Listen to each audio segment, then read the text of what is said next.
He once sent a table of tourists a hot dog from a New York street cart because they said they hadn't tried one before. Let's talk about sweating the small stuff. Will Guidara's book, Unreasonable Hospitality, is his story about turning 11 Madison Avenue, a New York restaurant, from good to the best in the world by not improving the food, but by obsessing over the hospitality. He took a group of his team to the competitor restaurant that was best in the world, and they had a meal, and afterwards he asked them what they thought. They eulogized over the food quality, but Will said, forget that part. What was not the best? In short, the answer was the coffee was average, and people looked at you oddly if you asked for a beer.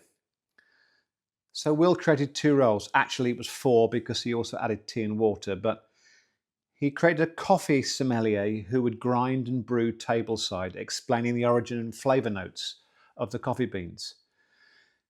He created a beer sommelier who created rare bottles and matched them with food courses, just as a sommelier would do that with wine.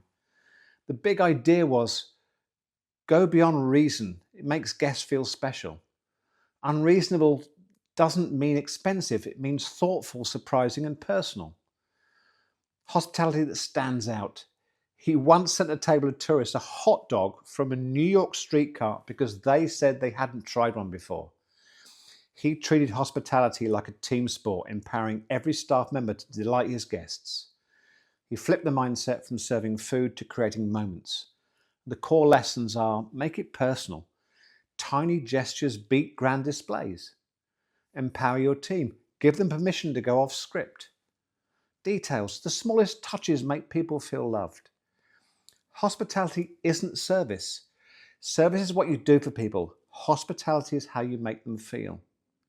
It's basically a playbook for anyone in business who wants to build avid fans. It's not just for restaurants. It was part of Guidara's no detail, too small ethos. What is your no detail, too small ethos?